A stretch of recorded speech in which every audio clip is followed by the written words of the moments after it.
Hello viewers. இப்போ நாங்க இது கிளாஸ் 21 81 டு 90 சென்டென்சஸ் நம்ம சொல்ல போறோம். கிட்டத்தட்ட 100 சென்டென்சஸ் சொல்றதா நாங்க ப்ராமிஸ் பண்ணியிருந்தோம். அதை ரொம்ப நெருங்கிட்டோம். இப்போ 81 சென்டென்ஸ் நம்பர் 81 பார்க்க போறோம். 81ல பாருங்க.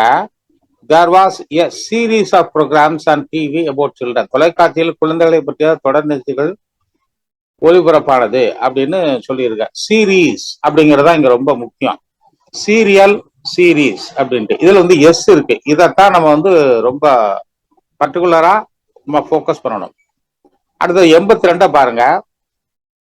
82ல is there a cheap means MEANS. இந்த எஸ் தான் ரொம்ப important. Useful or helpful of transport I could reach that. இப்போ என்ன அப்படின்னா இன்னிங்ஸ்ல எஸ் இருக்குது, எக்கனாமிக்ஸ்ல பொருளாதாரம் எஸ் இருக்குது, பாலிடிக்ஸ்ல எஸ் இருக்குது, பிசிக்ஸ்ல எஸ் இருக்குது, நியூஸ்ல எஸ் இருக்குது, மீசில்ஸ் அப்படிங்கிற வியாதியில எஸ் இருக்குது, பில்லியார்ட்ஸ் அப்படிங்கிற விளையாட்டுலையும் எஸ் இருக்குது. ஆனால் எஸ் உள்ளது பூராவும் புளூரல் நமக்கு நம்ம நினைக்கிறோம். ஆனா இதை சிங்குலரா தான் பயன்படுத்தணும்.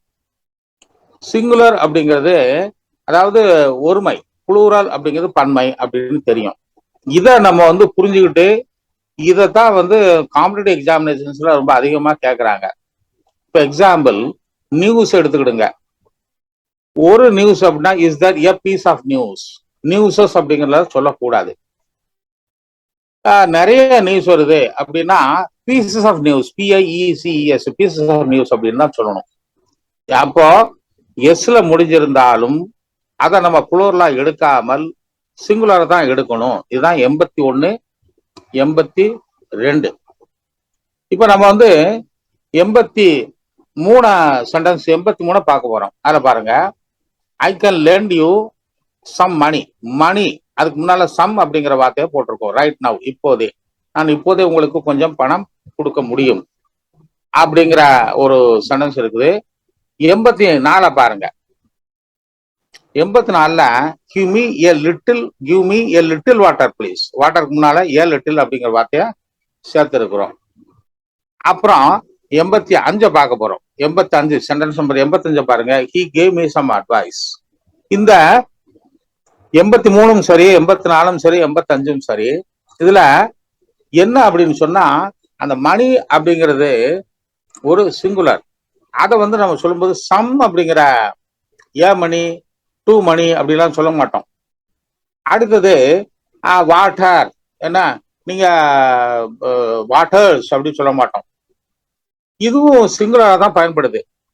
இப்போ 85 பாருங்க.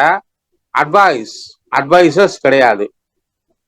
என்ன பீஸ் ஆஃப் அட்வைஸ் சொல்லலாம், அட்வைசஸ் கிடையாது. சம் அட்வைஸ் சொல்லலாம், பீஸ் ஆஃப் அட்வைஸ் சொல்லலாம். அப்ப இந்த மாதிரி இந்த அட்வைஸ் மாதிரி பாருங்க. இப்ப சொல்ல போறோம் பாருங்க. கிளாஸ் பிராக்கெட்ல நாங்க நல்லா போட்டிருக்கோம். Glass, wood, iron, milk, water, money, advice, information. Informations அப்படின்னு போடவே கூடாது. ஏற்கனவே நியூஸை பத்தி சொன்னோம். லக்கேஜ், இதெல்லாம் அன்கவுண்டபிள் நவுன்ஸ். இது எண்ண முடியாதுங்க. இது எண்ண முடியாது அப்படிங்கிறதுனால இதுக்கு முன்னால சம்ம போடலாம், பீஸ் ஆஃப் அப்படிங்கிற வார்த்தையை போடலாம். அல்லது அந்த ஏ லிட்டில் அப்படிங்கிற வார்த்தையை சேர்க்கலாம். இதுக்கு இன்னும் அதாவது என்னன்னா பாருங்க. My friend has a little money and he has little money to spend. The little information I had was not quite reliable. இது மாதிரி வார்த்தைகள்லாம் சொல்லலாம். இந்த லிட்டில், ஃபியூ அப்படிங்கிறதுல லிட்டில் அன்கவுண்டபிள் நவுன், ஃபியூ அப்படிங்கிறது கவுண்டபிள் நவுன். ஃபார் எக்ஸாம்பிள் பாருங்க. ஃபியூவை பத்தி சொல்ல போறேன். A few mistakes were found in the paper அப்படின்னு சொல்லலாம். அப்புறம் few errors were there in the paper அப்படின்னு சொல்லலாம். அது நிறைய எரர் இல்ல அப்படிங்கிறது அர்த்தம். The few remarks that he made were very informative அப்படின்னு சொல்லலாம். அந்த the few அப்படின்னு சொல்லும்போது நிறைய இல்ல, ஆனா இருக்குது பூராவும் அப்படின்னு அர்த்தம்.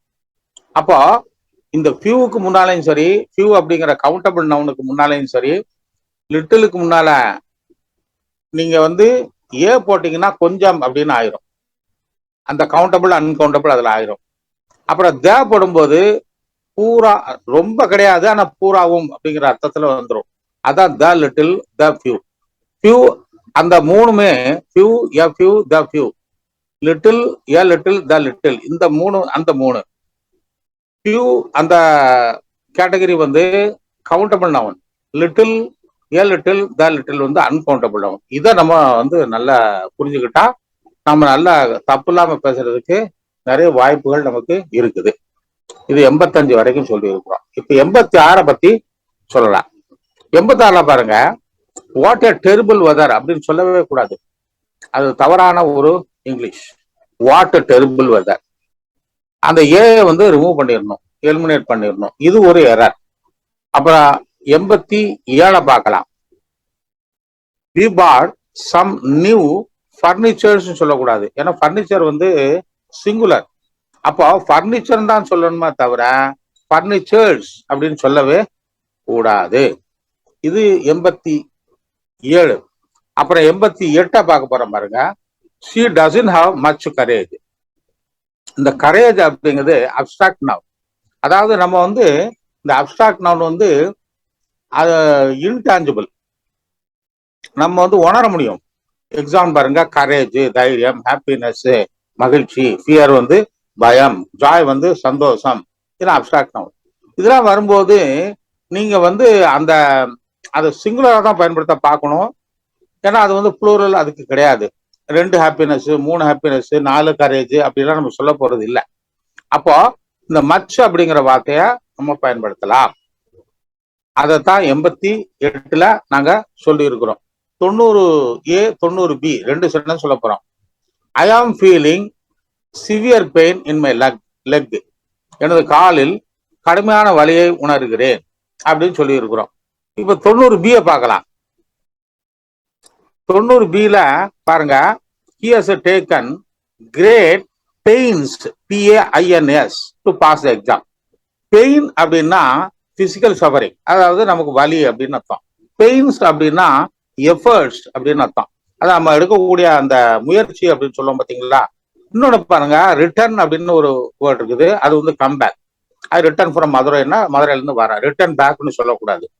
அப்புறம் ரிட்டர்ன்ஸ் அப்படின்னா ஏர்னிங்ஸ் ப்ராஃபிட்ஸ், சம்பாத்தியம் அப்படிங்கிற மாதிரி அர்த்தம். அப்ப ஏஐஆர் ஏர் அப்படின்னா அது அட்மாஸ்பியர் காத்து அப்படின்னு அர்த்தம். ஏஐஆர்எஸ் அப்படின்னா ப்ரௌட் பிஹேவ், பிகு பண்றது அப்படின்னு அர்த்தம். இப்போ ஃபோர்ஸ் அப்படின்னா ஃபோர்ஸ் கொடுக்குறேன், FILLIP பிலிப், அது ஸ்ட்ரென்த். ஃபோர்ஸஸ் அப்படின்னா அது ட்ரூப்ஸ், டிஃபென்ஸ்ல இருக்கும் பாத்தீங்களா நம்மளோட ராணுவத்துல, அதை அந்த ஃபோர்ஸஸ் நம்ம பேசுறோம். இது மாதிரி பிசைட்ஸ், அதாவது எஸ் வந்தா ஒரு அர்த்தம், எஸ் வரலன்னா ஒரு அர்த்தம். இந்த ஹோல் வீடியோவில் நாங்க முக்கியத்துவம் கொடுக்கறது என்னன்னு சொன்னா, சிங்குலர் புளூரல் அது எப்படி அழகா பயன்படுத்துறது, அப்புறம் வந்து அந்த எஸ் வந்தா அது சிங்குலரா புளூரலா அப்படிங்கிறத நம்ம வந்து கன்ஃபார்ம் பண்றது.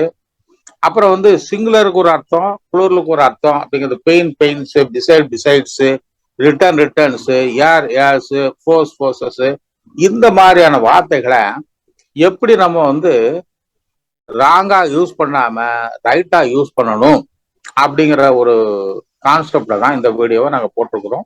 இந்த வீடியோ வந்து ரொம்ப ரொம்ப யூஸ்ஃபுல்லா இருக்கும். நீங்க வந்து ஷேர் பண்ணிக்கிடுங்க, கமெண்ட் பண்ணுங்க. இது அந்த பெல் ஐக்கான், ஆல் பெல் ஐக்கானை ஹிட் பண்ண மறந்துடாங்க. தேங்க்யூ.